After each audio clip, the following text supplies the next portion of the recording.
Hello, welcome to another session of learning, and today's lesson is the to be form, which is one of the main auxiliary verbs. So, shall we begin our lesson now?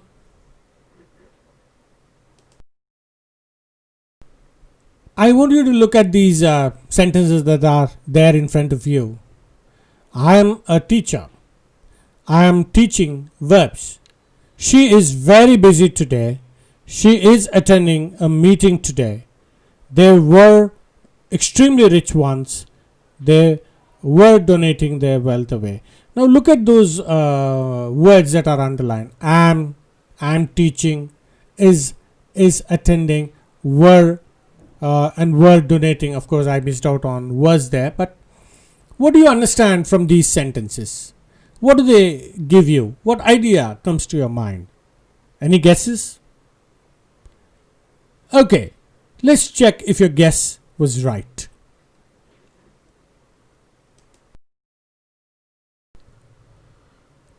So do you remember what an auxiliary verb is? What their function is? That is from the previous lesson. Alright, never mind. So if you remember those sentences you just saw, they're all those words that are there and underlined are all verbs.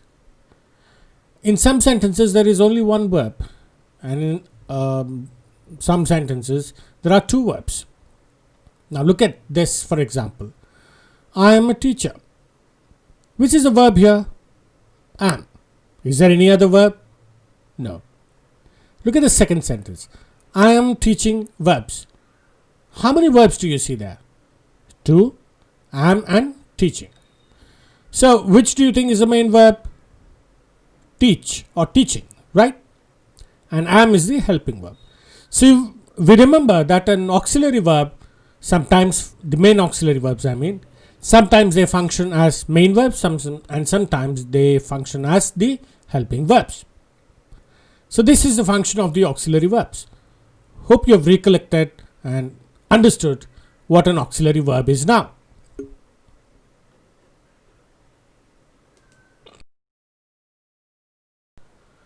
So there are three main auxiliary verbs, and what are they?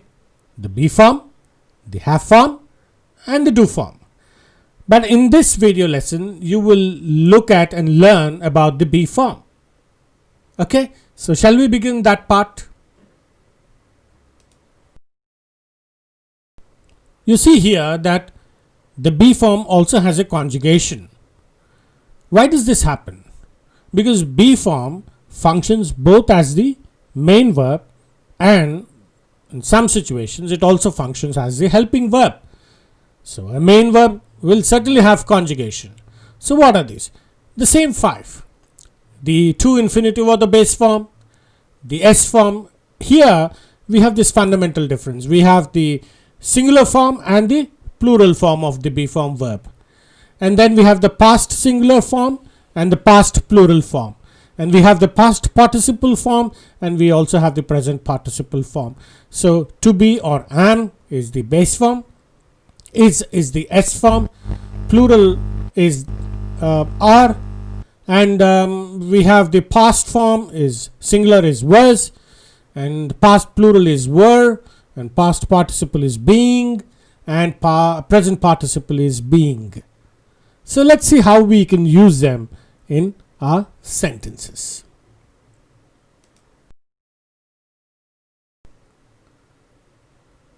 So here we have the examples of how the be form, the base form, and the singular and the plural form and the s form is used here. So these are just a few examples. I am a teacher. I am reading a book. So we are farmers. We are harvesting the crop. Are is the main verb there in that sentence, and are here is the helping verb. You are. Likewise, he is an actor. Is the main verb there, and he is acting in daily serials now. Is the word is, the verb is actually a helping verb. She is a software engineer. Is a main verb there, and she is designing an app like TikTok. There is functions as the helping verb. Likewise, let's look at this example. They are very rich. Are is the main verb there. They are making a lot of investments. Are becomes the helping verb.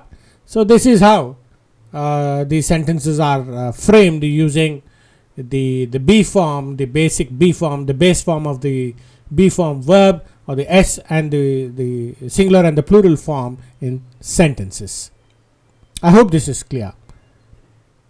And these are all simple declarative or assertive sentences, and we are not looking at interrogative sentences right now, but we'll look at them at a later stage.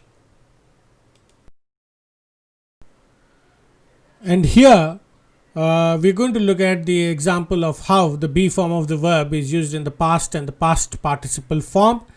Remember that the past form also has the singular form and the plural form, right? So I was busy yesterday. Was is the past form singular. I was singing a song. There was is the helping verb, and again singular, and singing is the main verb. Likewise, I have had or will have been traveling. I've used been there. The past form or the past participle form of the be form of the verb is been. And if you look at were there, was is singular and were is plural. All right. So that is a fundamental difference. And if you look at the examples down below, several were thirsty due to the heat. Now several is the pronoun which is indefinite, and it is taken as plural. So the verb is naturally plural, subject verb agreement. Several were thirsty, and verb is used as the main verb. But if I look at the next sentence, several were serving buttermilk, there were is used as the helping verb. So likewise, so you can pause the video here and have a look at these examples and see how the past form, the singular, and the plural form, and the past participle form, that is the been, is used in the sentence. You have any doubts, you can always post your comments and ask your questions at the bottom of the comment section actually, and I will certainly get back to you. All right. Okay, here we are going to use the be form of the verb in the present participle form. And what is it? Yes, you are right, being.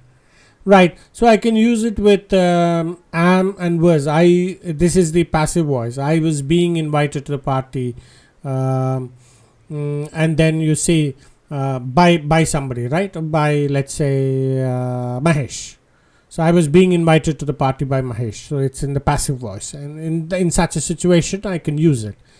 Then you see he was being served food. Most of it you find the sentences in passive voice. But look at that sentence below that. Being the eldest, right? She is or was or will be responsible for taking care of the family. So I can use being there as the participle form, and then these are all conditional sentences. It being a costly mobile, I've also used it this way. I will not give it to you to play with. So you see there, being is not only being was used in the passive form, but it has also been used in the conditional sentences there.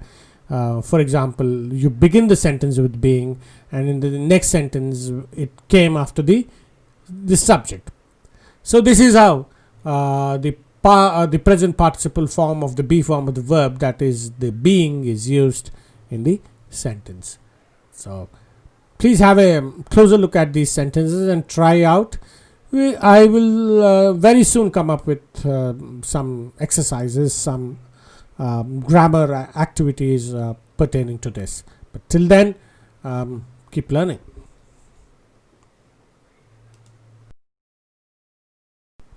So let's have a quick recap of the be form of the verb. The be form is one of the main auxiliary verbs. The base form is am or to be. For example, he is to be informed about it. To be knowledgeable is a good sign of learning.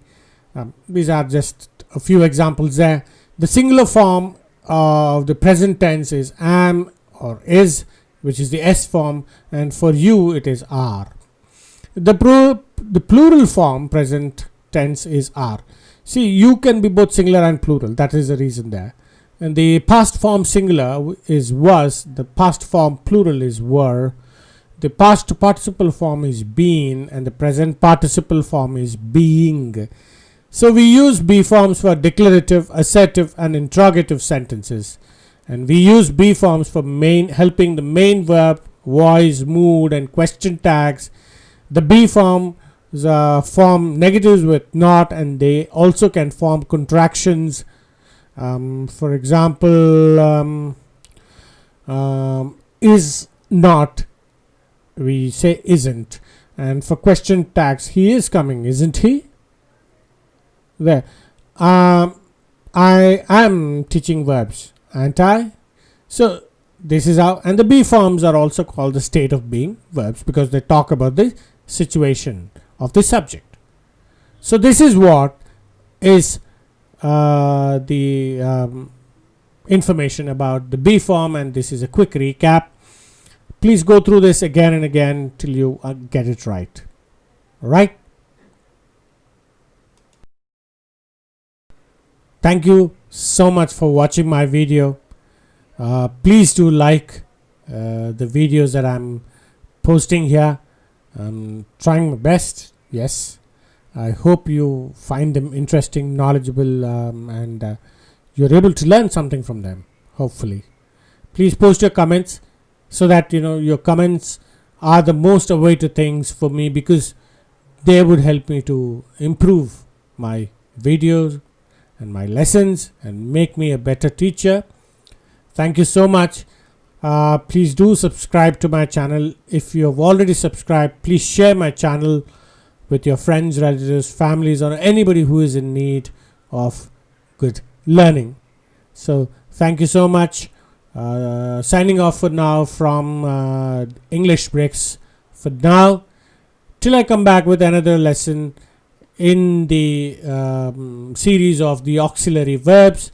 Till then, take care, stay safe, God bless.